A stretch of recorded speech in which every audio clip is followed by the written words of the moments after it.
Kembali lagi di Bro.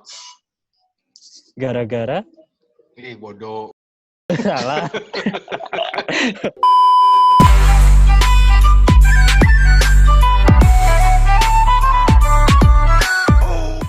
Amin. Sebelumnya selamat Idul Fitri buat kalian semua. Mohon maaf lahir dan batin dari saya yang nggak pernah punya salah. Oke, jadi kali ini kita mau ngomongin apa nih? Sugan. Ngomongin apa nih? Ngegibah, ya? Ngomongin orang yuk. Udah nggak iya, puasa iya. kan? Kemarin kalian pada lihat gak sih? Enggak. Di jalan tuh Apa? Aku mau merem kemarin. di jalan tuh kayak banyak ini loh. Apa sih namanya? Apa? Kayak muncul Motor. Enggak, bukan. Muncul banyak Kuda. pemulung, Oh, pengemis. Tiba-tiba jadi banyak gitu. Ngerasa nggak sih? Iya sih, kemarin waktu di jalan aku yang ngemis malah. Enggak deh. Nah. Gitu. Enggak bener kemarin aku yang ngemis. Salah. Kemarin banyak aku ngelihat yang di pinggir jalan. Jadi ada yang itu suara naon sih? Takbiran. Itu aya lagu masuk. Oh. Nih.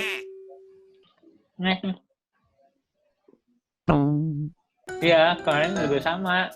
Di daerah rumah juga banyak ya pengemis yang minta-minta gitu lah, banyak lah pokoknya. Kayaknya hampir setiap jalan kali ya. Iya, makanya itu. Heran sih. Kenapa ya? Apa ya? Sama pengemis. Kenapa ya? Kayak kemarin, orang dari Unjani nih, mau beli es, set. Tiba-tiba di jalan, apa itu? Sudirman ya? Sudirman. Berjajar gitu loh. Banyak banget pengemis. Ngantri. Nggak ngantri sih, kayak pada duduk gitu. Keren ngantri. Duduk sambil ngantri. Nggak tahu, duduk doang gitu. Kayak nungguin bantuan gitu nggak sih? Kayaknya kayak nunggu ada orang yang ngasih bantuan gitu. Kan sekarang lagi musimnya banyak orang-orang ngasih bantuan, ya nggak sih? Kayak selebgram ngasih bantuan lah, orang-orang kaya ngasih bantuan. Iya ya, sekarang bukan lagi musim sih, jadi kayak lagi berlomba-lomba gitu, kayaknya mau buat apa ya, membantu, mau berinisiatif menggerakkan orang-orang lain buat ya tadi yang kurang mampu bisa dikasih, mungkin kalau bisa dibilang sih ya sedekahnya gitu ya. Nah cuman ya bener, apakah itu tadi karena banyaknya yang membantu ya, jadi orang-orang yang merasa dianya ya walaupun yang tadinya dia mampu gitu, karena memanfaatkan situasi dan kondisi jadi kayak mumpung nggak sih? Nah ya, itu sih, kayak bang, gitu. Aku juga ngerasanya orang juga rasanya kayak gitu. Karena banyak yang ngebantu, jadi ya udahlah orang pura-pura jadi miskin aja lah. Nanti juga ada yang ngebantu ngasih makanan. Kayak yang pas waktu itu deh, hari Rabu kalau nggak salah, Rabu. Orang pulang dari Unjani, lewat lah kan jalan Sudirman itu. Nah kok tiba-tiba banyak pengemis itu yang asalnya diem, tiba-tiba pada lari gitu ke belakang. Orang heran kan, bisa ada maling atau apa gitu. Orang berhenti lah naik motor, set. Ternyata ada mobil berhenti ngasih box gitu. Set. Terus lah orang-orang yang ya mungkin ada jaraknya 100 meter ngelihat langsung lari gitu. Pada langsung nyerbu ke si mobil itu gitu. Aneh sih di sini mah, ya nggak tahu sih di daerah lainnya, di kota lainnya. Cuman yang orang rasakan tuh jadi apa ya? Jadi banyak yang bawa gerobak di pinggir jalan tuh. Bawa karung. Bawa karung. terus jadi banyak yang bawa anaknya, ngegendong-gendong anaknya, terus jadi di pinggir jalan tuh jadi banyak yang duduk gitu. Ya walaupun gini memang sebelumnya sih ada, cuman ya kita kemarin waktu sebelum pandemi itu ya masih bisa dihitung jari lah gitu. Nah itu benar. Sekarang setelah pandemi jadi kayak ngejamur gitu loh, kayak tiba-tiba langsung meledak, banyak pada keluar semuanya. Iya ya, kenapa ya bisa kayak gitu ya? Tapi bisa dua kemungkinan sih kayaknya. Kenapa tuh? Ya bisa karena pandemi, tapi bisa juga karena bulan puasa sih. Kan maksudnya udah kalau bulan puasa tuh setiap tahun pasti ada kan. Ya, jadi kayak bisa jadi kayak udah pattern gitu. Jadi pola, bulan puasa nih, yuk kita jalan-jalan ngabuburit ke jalan. Jadi mungkin bisa jadi kayak main aja gitu sambil menyelam minum air gitu. Ibaratnya sih gitu. Kali ya. Merin. Kalau dari psikologi ada nggak sih? Apa tuh? Yang ngemis? Bisa ngejelasin fenomena itu, ya kenapa bisa sampai ngemis gitu. Oh, kirain dari psikologi ada nggak yang ngemis? Astagfirullah. Nah, jangan itu. Aduh. Aku sih dulu pernah. Aku juga sama sih. Pasti mau jawab itu kan? Ngemis cinta. Dasar. Kalau dari psikologi ya? Dari psikologi ya? Psikologi ya. Kok bisa terjadi kayak gitu? Faktornya apa sih yang bisa nyebabin kayak gitu tuh? Faktor yang nyebabin sih nggak tahu ya istilah psikologi secara ilmiahnya ya. Cuman dari sisi perilakunya sih, jadi mereka tuh tadi memanfaatkan kesempatan. Ada beberapa faktor. Yang pertama adalah faktor kebutuhan dulu. Jadi faktor kebutuhan di sini, ketika si individu ini merasa bahwa dirinya tuh dalam situasi dan kondisi tertekan, jadi bisa dibilang ya dia bisa memanfaatkan kondisi. Wow. Ketika makannya ini tidak terpenuhi, ya mereka mencoba kerja. Tapi di situasi kondisi saat ini yang memang yang ngasih atau yang memberi pekerjaan ini susah, ya jadi ibaratnya ya udahlah, mumpung jadi banyak relawan, banyak orang-orang yang berbagi, ya mereka jadi menurunkan standarnya gitu nggak sih? Yang orang rasain sih, ketika misalnya orang yang tadinya kerja untuk makan pun itu udah uyuhan gitu, dalam sehari itu misalnya dapat 20.000 lah gitu ya, tapi di tengah situasi dan kondisi saat ini tuh orang ngerasa aduh udah mah kerjaan nggak ada, terus makannya dari mana, jadi orang merasa bahwa yang tadinya masih bisa cukup mampu untuk makan jadi lebih ke menurunkan derajat gitu. Nah, merasa bahwa apa yang orang rasakan tuh ya udahlah, menyerahkan diri untuk menunggu bantuan dari orang lain. Itu sih. Jadi kalau bisa dilihat tuh karena desakan ekonomi juga ditambah ya memang situasi kondisi saat ini tuh memungkinkan bahwa mereka ya berharap dari orang lain gitu. Itu sih kalau dari sisi apa ya perilakunya gitu. Coba dari Bung Wowo, Bung Deka gimana?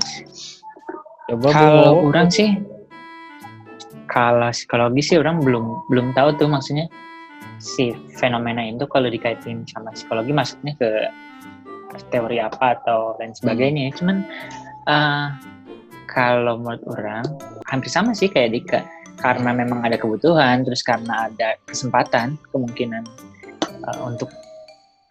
untuk mendapatkan pemberian itu lebih besar karena di bulan Ramadan. Jadi udah tahu kayak nih bulan-bulan di mana orang banyak memberi kebahagiaan dengan ya caranya berbeda-beda gitu kan. Iya. Dikaitin sama teorinya.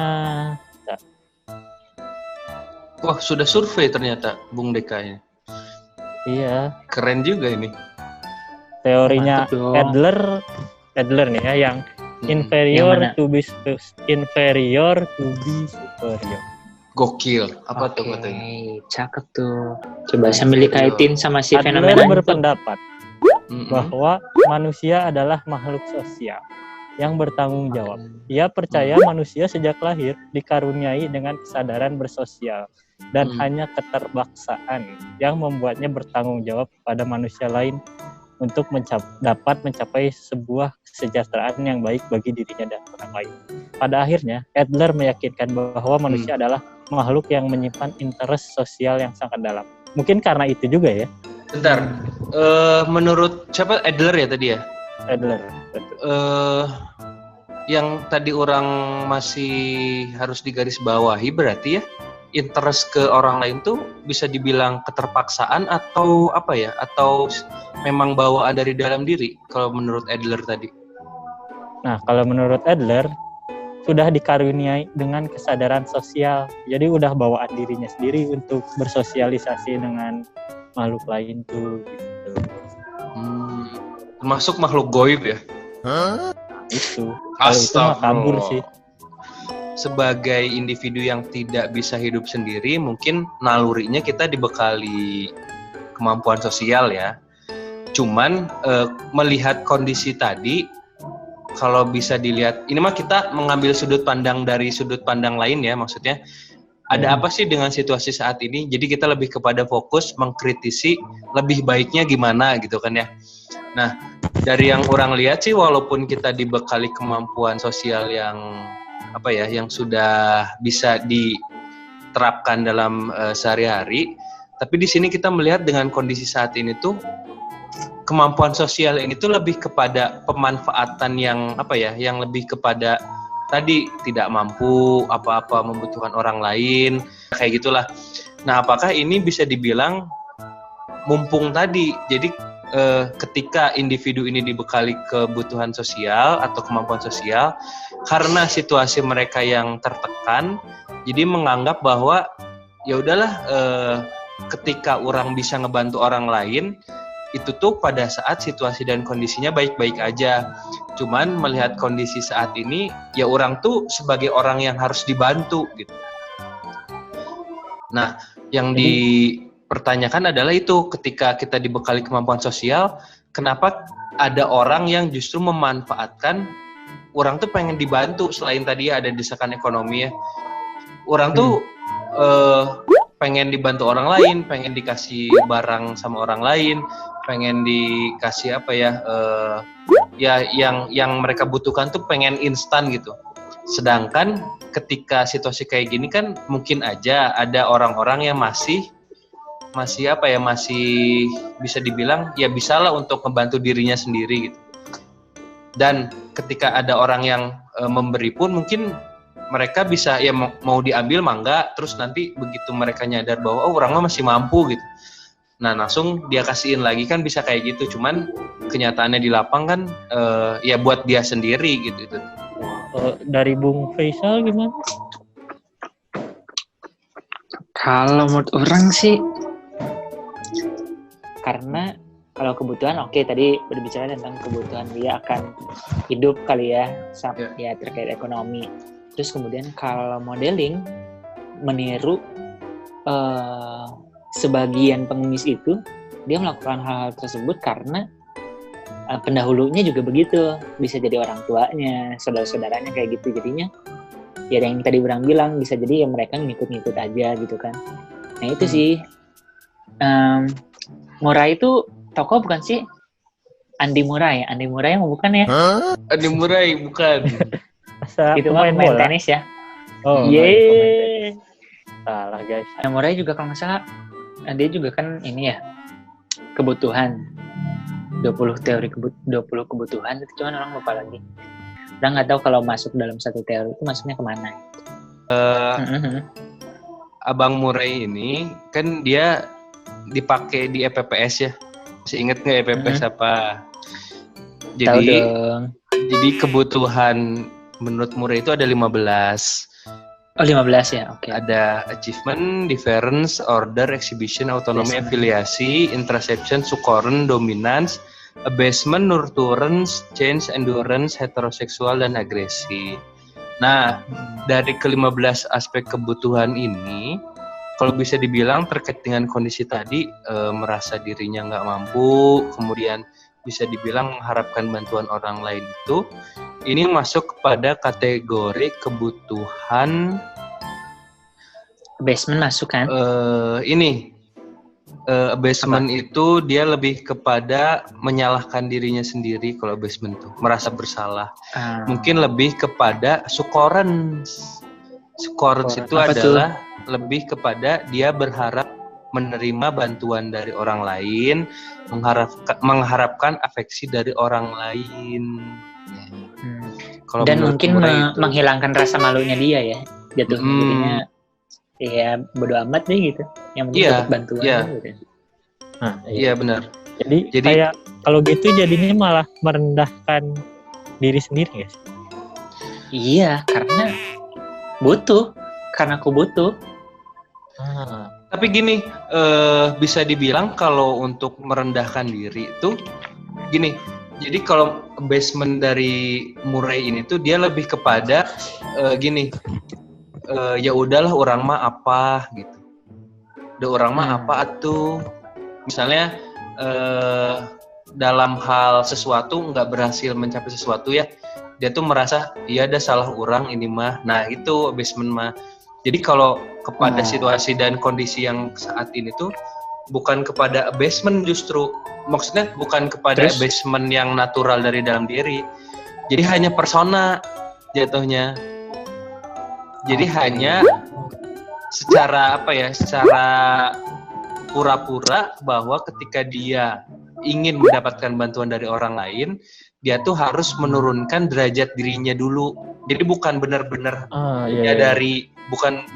menyadari orang tuh gak mampu gitu. Sebenarnya orang masih mampu, cuman karena bakatku butuh jadi ya udahlah orang coba pasang persona, pasang topeng bahwa orang tuh merasa bahwa gak mampu. Nah mungkin bisa dikasih contoh nanti dari Bung Deka, ada orang-orang yang memang dari tampilannya dia merasa, apalagi tahu nggak video yang 1.500 cukup dalam sehari. Oh iya. Nah itu nanti yang bisa diliatin ya. Itu kan maksudnya dia merasa bahwa aduh cukup lah 1.500 sehari mah gitu. Terus ada yang nanya kan, ai makan gimana? Wah cukup pak, buat saya mah 1.500 teh udah banyak katanya teh. Ternyata setelah diselidiki itu teh dia punya ya gitulah pura-pura bahwa dia ngerasanya nggak mampu. Nah itu berarti kan kesadaran bahwa dirinya nggak mampu itu bukan emang dari dalam diri, karena memang persona yang dipakai. Itu kalau kata kebutuhan Murray terkait dengan merendahkan diri. Nah cuman kepada masuk ke kebutuhan sukkorens, menerima bantuan dari orang lain dan afeksi dari orang lain.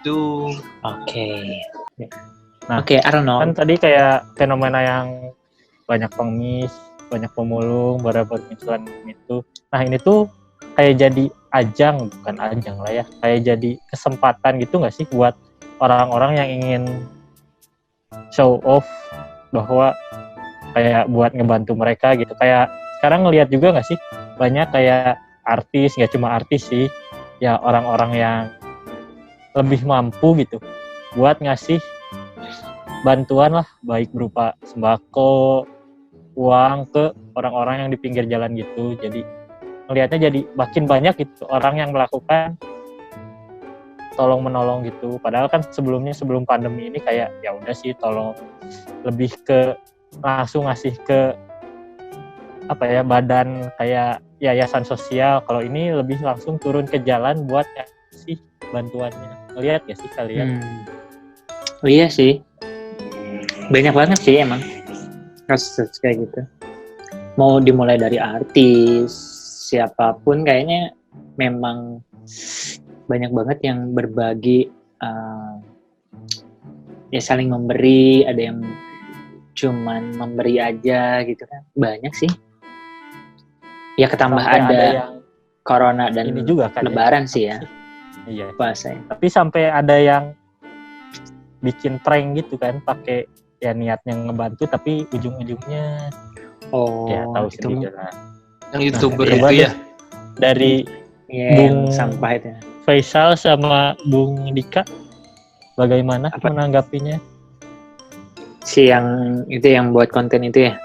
Enggak menanggapi ya itu banyaknya munculnya orang yang turun untuk ke jalan buat bagi-bagi bantuan. Kan kalau tadi tuh ini orang ya, tadi kan kita berbicara si pengemis nih, sekarang si pemberi.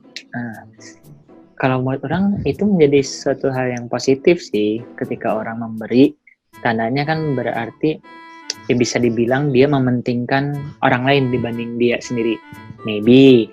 Tapi secara keseluruhan sih menurut orang dia care sama orang sekitarnya dia, baik itu orang yang tidak mampu atau itu temannya dan lain sebagainya.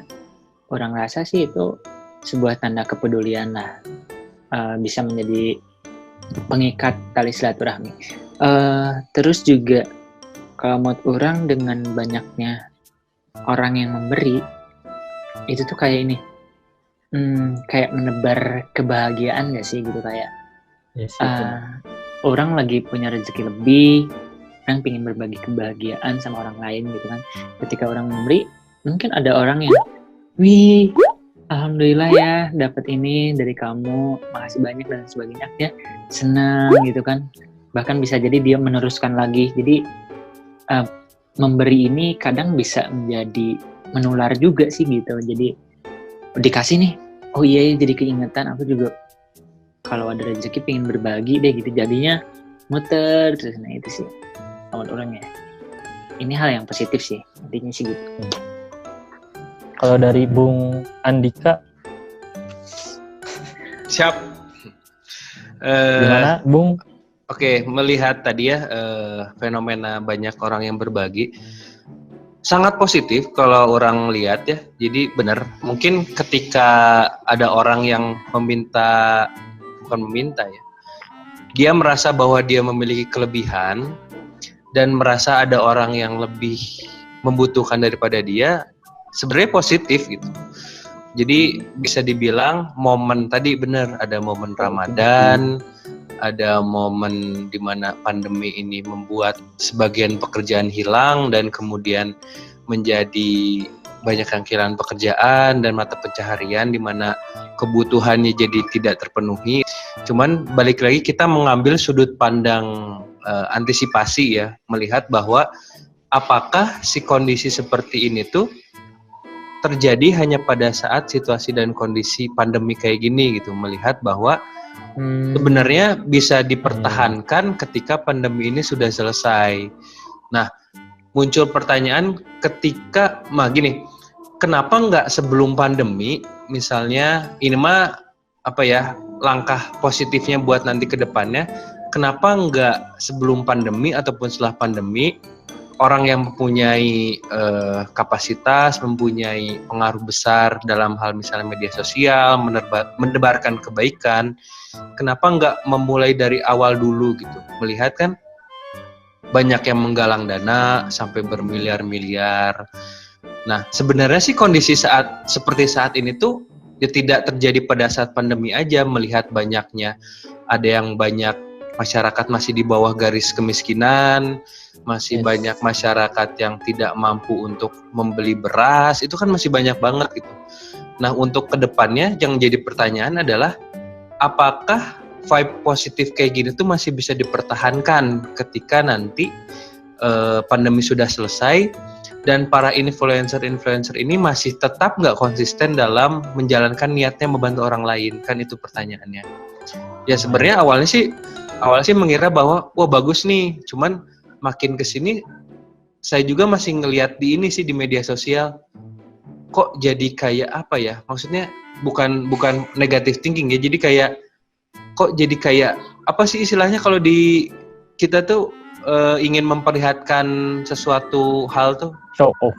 Riba ya, bukan riba, naon sih, ria. Nah itu tombol ria.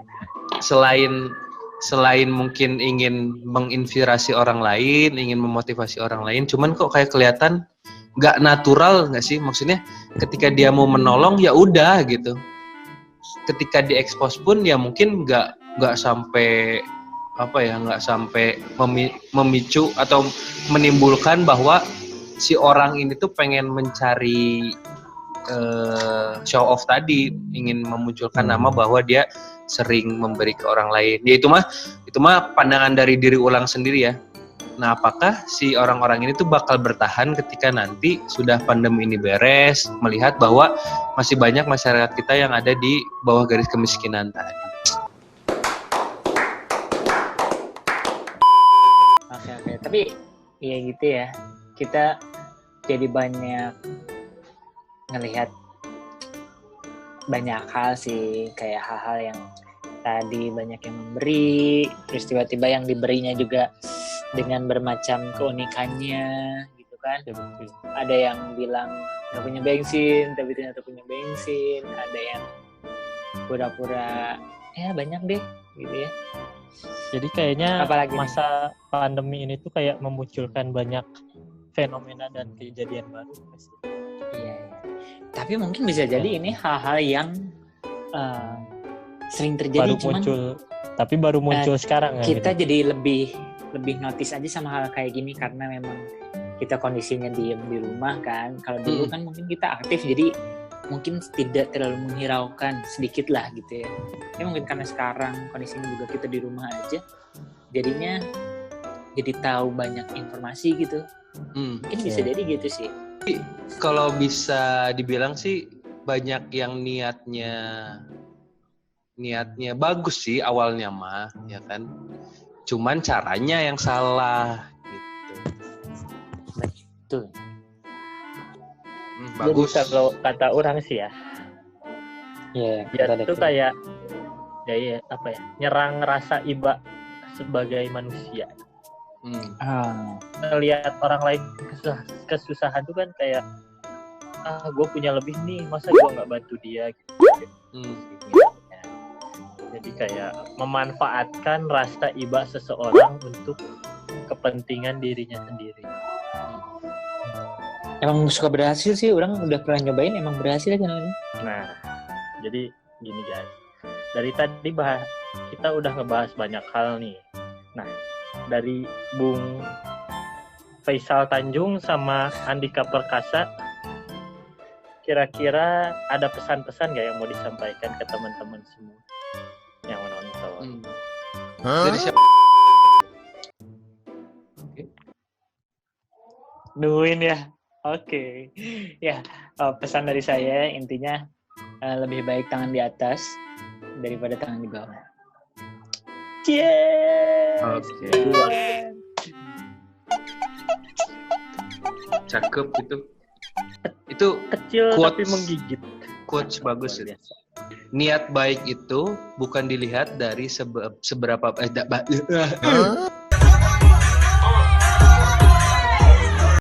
Wow.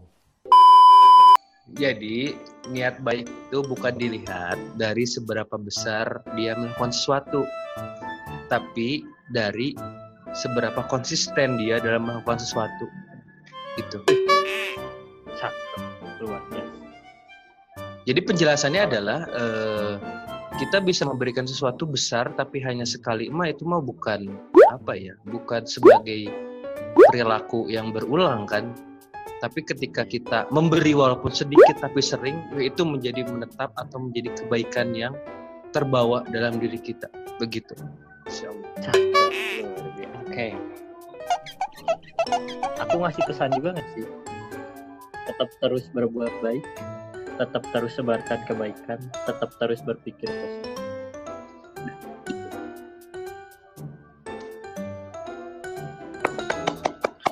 Tepuk tangan buat saya. Bingung. Oke, bisa deh. Ya udah deh. Oke. Jadi udah ya. Gimana kalau kita main tebak-tebakan? Di closing dulu, Kuya. Kuya. Itu guys, obrolan kita di malam takbiran ini.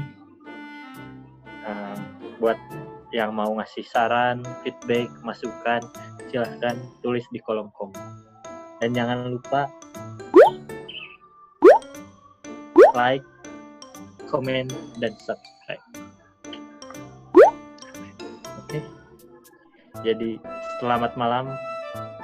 Sampai jumpa di next episode. Oke deh guys, segitu aja buat obrolan malam ini. Sampai jumpa di Gara corona. Sampai jumpa. Terima kasih sudah menonton. Assalamualaikum warahmatullahi wabarakatuh.